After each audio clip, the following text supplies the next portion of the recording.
গ্রামের শেষ প্রান্তে এক পুরনো বাড়ি নিয়ে সবাই ভয় পেত। রাত হলে সেখানে দেখা দিত এক শাকচুন্নি, লম্বা চুল, সাদা শাড়ি, কান্দে থাকা মুখ। যার চোখের দিকে তাকাতো সে নাকি মন্ত্রমুগ্ধ হয়ে যেত। গ্রামের মানুষ অনেক চেষ্টা করেও তাকে ধরতে পারেনি। তখন এগিয়ে আসে বুদ্ধিমান মেয়ে মৌরি। তার দিদা জানিয়েছিলেন শাকচুন্নির আসল শক্তি লুকিয়ে থাকে তার চোখে।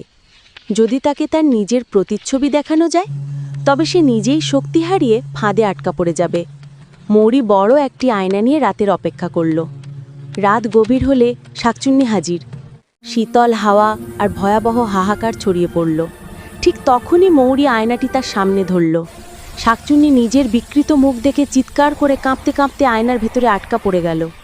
পরদিন সকালে গ্রামের সবাই মৌরির সাহসের প্রশংসা করল। পুরনো বাড়িতে আর কখনো শাকচুন্নির কান্না শোনা গেল না।